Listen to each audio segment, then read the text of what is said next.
Welcome again. My name is Kuldeep Prajapat और आज हम 12th क्लास का जो बोर्ड का एग्ज़ाम हुआ है इंग्लिश कंपलसरी सब्जेक्ट का, उसका पेपर सोल्व करने वाले हैं। ये पेपर सोल्व करने की उतनी तो कोई आवश्यकता नहीं थी, लेकिन काफ़ी सारे स्टूडेंट्स के बार बार कॉल्स और मैसेजेस आ रहे थे और वो रेफरेंस दे रहे थे काफ़ी सारे यूट्यूब चैनल्स का, जिनमें वो बता रहे थे कि सर इनमें यूट्यूब पे ये आंसर बताया हुआ है जबकि ऐसा लग नहीं रहा है। तो इसलिए मैंने ये जो वीडियो बनाया, इसमें मैं आपको जो आपकी बुक है उसकी भी मैं आपको पीडीएफ डालूंगा कि भाई कहाँ से ये क्वेश्चन उठाया हुआ है। सबसे ज़्यादा प्रॉब्लम्स फेस करने को मिली है उन लोगों को एमसीक्यूज़ में। तो मैंने जहाँ से क्वेश्चन उठाया उस पेज को ही मैंने यहाँ पे पीडीएफ में इंक्लूड किया है। तो वो सारा मैं आपको यहाँ पे विद प्रूफ अपने इसको सॉल्व करने वाले हैं। पता नहीं 1.5-2 लाख उनके व्यूज़ हैं, मैंने भी उनको देखा था 2-2 लाख 3-3 लाख उनके व्यूज़ है, फिर भी ऐसे मतलब कचरा कुछ भी डाल रखा है। तो उनके ऊपर ध्यान मत देवें। और ये जो आपके है ये एकदम फुल ऑथेंटिक है, क्योंकि आप बुक से भी अपने देख सकते हो। तो चलिए स्टार्ट करते हैं। जो पहला क्वेश्चन है कि I never saw him look so tall mister हैमल। अब इसका आंसर क्या रहेगा? हेड ग्रोन टॉलर, क्या वो लंबे बढ़ रहे थे? हो ही नहीं सकता। Stood on the chair, seemed very confident और नन ऑफ दिस। तो पता नहीं उन महाराजाओं ने कैसे हेड ग्रोन टॉलर इसको सही कर रहे हैं, पता ही नहीं चल रहा। कुछ उनमें बुद्धि है या नहीं। लेकिन इसमें जो आपका आंसर है वो होगा आपके स्टूड ऑन द चेयर। और ये कैसे होगा इसका मैं आपको प्रूफ देता हूँ।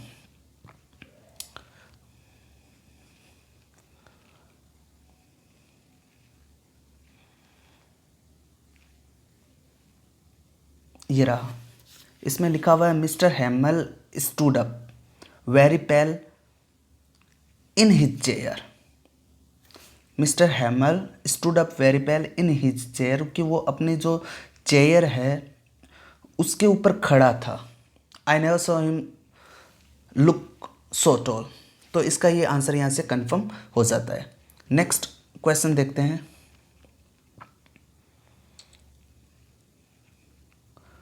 आपके नेक्स्ट क्वेश्चन रहेगा कि who wants to drive a car, कि कार को ड्राइव कौन करना चाहता था? तो इसमें आपके आंसर है मुकेश। क्यों मुकेश है? वही आपके मोटर मैकेनिक बनना चाहता था। इसका भी मैंने आपको स्क्रीनशॉट ले रखा है, वो मैं आपको दिखा देता हूँ।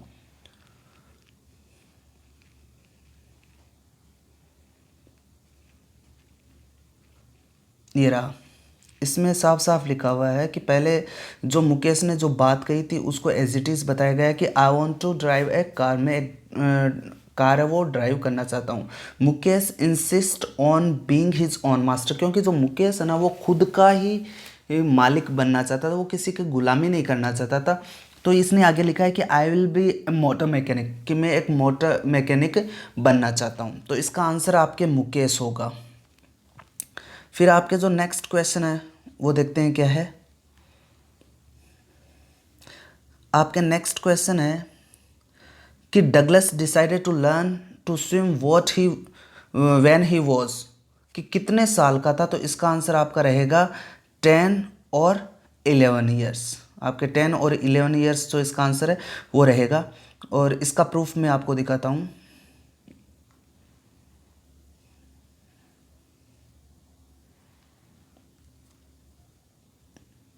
ये रहा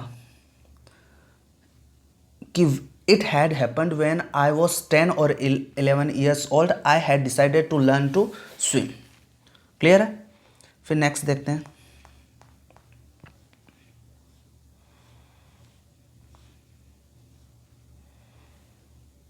फिर नेक्स्ट क्वेश्चन है आपके कि what was the name of the daughter of iron master. Iron master की बेटी का क्या नाम था? तो ये तो सब कोई पता है, इसमें कोई प्रूफ देने की ज़रूरत नहीं है। एडला विल्मनसन उसका नाम था।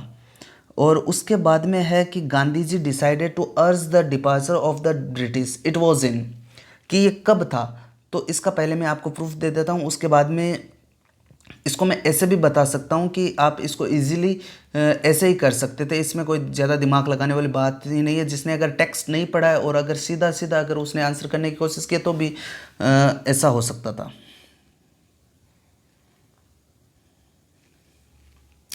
जैसे इसमें लिखा हुआ है कि I decided to urge the departure of the British, it was in 1917, कि ये 1917 में ऐसा हुआ था। अब ध्यान रखिए कि गांधी जी थे वो साउथ अफ्रीका से आने के बाद में इनका जो इंडियन पॉलिटिकल है उनमें जो सबसे बड़ा मूवमेंट माना जाता है वो 1917 में था।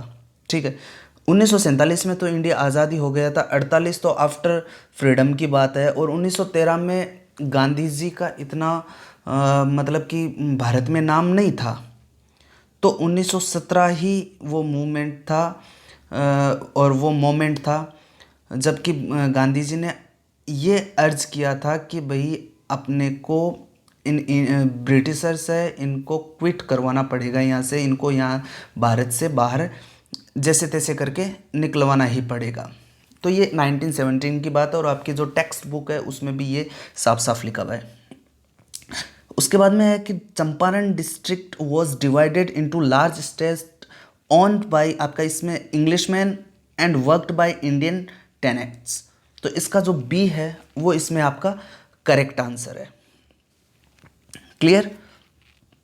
अब इसका जो प्रूफ है मैं आपको वो दिखा देता हूँ कि कहाँ पे ये बात उठाई हुई है।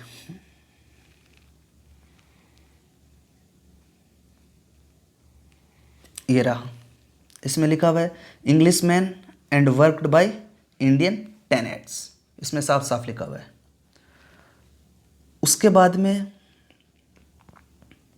आपके जो नेक्स्ट क्वेश्चन है वो है कि her face ashen like that of a corpse.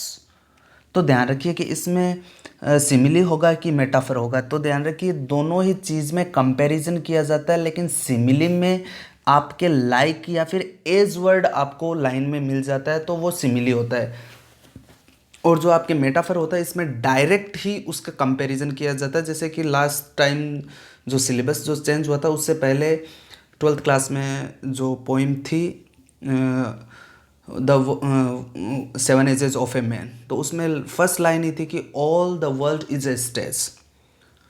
तो वहाँ पे वो सीधा मेटाफर था, और जहाँ पे लाइक या फिर एज का यूज़ होता है तो उसमें सिमिली होता है, तो इसका जो आंसर रहेगा वो सिमिली रहेगा। उसके बाद में है दैट सट upon their lives like catacombs. तो इसमें आपके ऑल ऑफ दीज होगा। क्यों होगा? क्योंकि जो कैटाकॉम्स है, कैटाकॉम्स का मतलब होता है आपके कब्र, और इसमें जो 3 ऑप्शंस है आपके सेमेट्रीज, टूम्स और ग्रेव्स, इन तीनों का भी मतलब कब्र ही होता है, इसलिए इसमें जो इसका आंसर है वो आपके ऑल ऑफ दीज है। उसके बाद में है can teach us as when everything seems dead. तो इसमें आपके आंसर होगा वो होगा आपके अर्थ। ठीक है, इसका मैं आपको प्रूफ दे देता हूँ। ये इसमें ये रहा कि परहैप्स, ये आपकी पोइम से है कि perhaps the earth can teach us as when everything seems dead and later proves to be alive. तो ये आपकी पोइम से है और इसका आंसर आपके अर्थ होगा। इसके बाद में जो आपके क्वेश्चन है वो पोइम से लिया हुआ है, लेकिन इसमें डायरेक्ट आपको लाइन टू लाइन इसमें नहीं मिलेगा। इसमें जो इसका मतलब कि जो इसका सेंस है वो निकाल के इसमें आंसर दिया गया था, और पहले मतलब जो आपके टेक्सचुअल क्वेश्चन है उसमें से एज इट इज़ इसको उठाया हुआ है। देखिए पहले क्वेश्चन क्या है, blank space max human being love life in spite of troubles and sufferings. तो इसमें आपके जो आंसर है वो आपका रहेगा नेचर। अब इसका देखिए मैं आपको प्रूफ दिखा देता हूँ कहाँ पे है।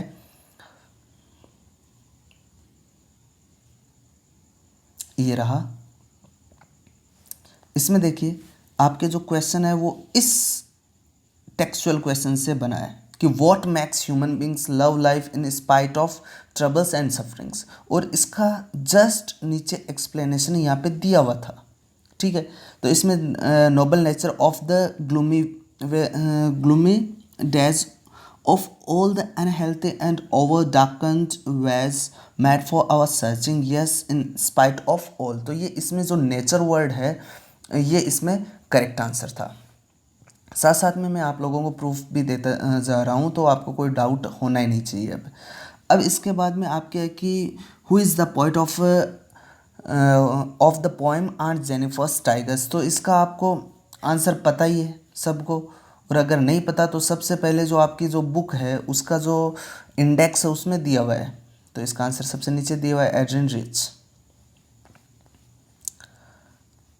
तो उसके बाद में जो आपका क्वेश्चन है कि the poet suggest to keep quiet us, तो इसमें आपका आंसर होगा 1 सेकेंड। ये एज इट इज़ दिया हुआ है, ठीक है। तो इसका मैं आपको दिखाता हूँ कहाँ से ये लिया हुआ है। ये रहा कि लेट्स स्टॉप फॉर 1 सेकेंड, ठीक है। कीपिंग क्वाइट वाली पोएम से लिया हुआ है कि लेट्स स्टॉप फॉर 1 सेकेंड। तो इसका आंसर होगा आपके 1 सेकेंड। इसके बाद में देखिए आपके आगे क्वेश्चन ये भी आया था कि भाई कि हैंडसम इज़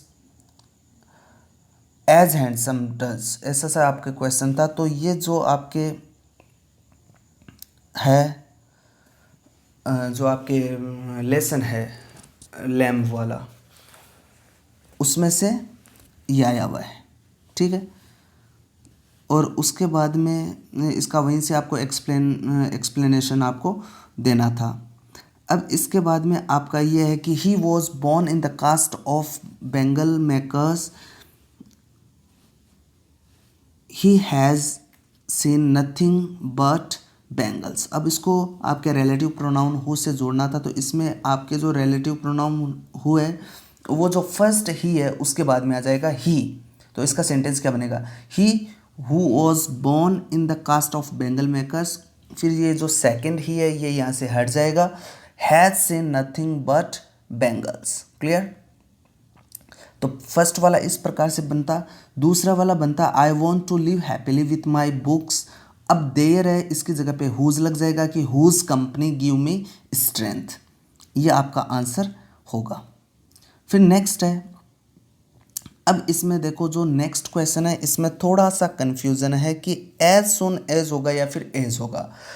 देखिए दोनों एज बिकॉज तो किसी भी हालत में नहीं होगा, क्योंकि बिकॉज का यहाँ पे कोई रीज़न शो नहीं हो रहा कि ऐसा सा कोई रीज़न दिया हुआ है, पहले कोई एक्शन दिया होता है उसके बाद में उसका कोई रीज़न दिया होता है कि भाई ये क्यों हुआ। अब एज सुन और एज दोनों का मतलब जैसे ही आता है, ठीक है। एज का भी मतलब कई दफ़ा जैसे ही आता है, जैसे एज यू टर्न राइट, जैसे आप राइट में मुड़ते हो, यू विल फाइंड मी, आप मुझे वहाँ पे मिल जाओगे। तो ये इस प्रकार से सेंस आ भी सकता है, लेकिन इसमें जो 100% जो आंसर करेक्ट होगा वो एज सुन एज होगा। और 10th क्लास में भी बोर्ड के द्वारा ऐसी एक गलती की गई थी, जो कि जो WH हु वाला जो रिलेटिव प्रोनाउन है उसमें इंसिडेंट दिया हुआ, एंटीसीडेंट उसमें दिया हुआ ही नहीं था।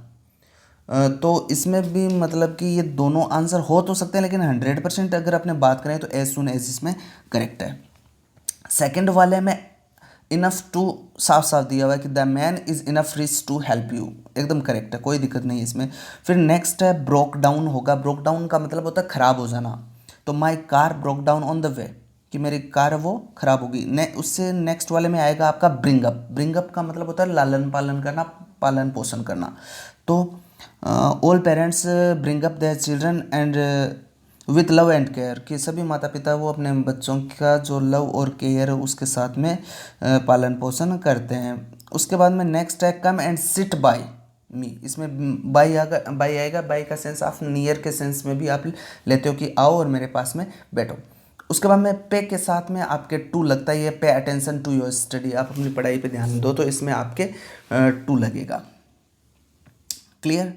उसके बाद में जो पैसेज है, पैसेज में से मैं आपको खाली 2 आंसर बता देता हूँ, बाकी तो आप आराम से कर लोगे। पहला ब्लूम। ब्लूम का मतलब होता है खिलना, और इसमें जो वर्ड आया वो आया फ्लोरिश, ठीक है। इसमें वर्ड आपके फ्लोरिश दिया हुआ है। और फोज 2018 में जो एग्ज़ाम लगा था 10th क्लास में, उसमें भी इसका सिनोनिम सिनोनिम पूछा गया था। फोर्स का मतलब एनिमी होता है, तो एंटोनिम इसका फ्रेंड हो गया। ठीक है। और इसके बाद में आपके जो लेटर राइटिंग वगैरह थे तो वो काफ़ी इजी वे में आए थे, तो इस इतना कुछ ज़्यादा था नहीं। क्वेश्चन आंसर भी कुछ स्टैंडर्ड के थे, तो पेपर था तो वो ऑल ओवर स्टैंडर्ड का पेपर था, काफ़ी अच्छा पेपर था। जो पेपर सेटर है उसने काफ़ी दिमाग लगा के उसमें पेपर बनाया है, काफ़ी अच्छा पेपर बनाया है ऑल ओवर। तो जिसने मतलब अच्छे से आपकी टेक्स्ट बुक को पढ़ा है उसका पेपर काफ़ी अच्छा गया है। मतलब कि ऐसा कुछ नहीं था पेपर में कि जो आपने अगर टेक्स्ट बुक को अच्छे से पढ़ा है तो उससे कुछ बाहर था। सारा का सारा मटेरियल था वो आपके टेक्स्ट बुक के लेसन से ही था। ऐसा सोचने वाला कुछ काम ही नहीं था। जैसे कि मान लो कि आपके एक क्वेश्चन था थर्ड लेवल से, तो उसमें गेल्सबर्ग के बारे में बताना था, तो एकदम आपके जो पैराग्राफ है वो एज इट इज़ दिया हुआ था कि उसमें जो गेल्सबर्ग के बारे में बताना था कि वहाँ की औरतें कैसे वो वहाँ पे बैठी रहती थी, वहाँ के लोग क्या करते रहते थे, बातें करते रहते थे, तो ये सब कुछ बताना था। काफ़ी अच्छा पेपर था। तो I hope you will get what you want to achieve. Best of luck for your upcoming exams. Thank you.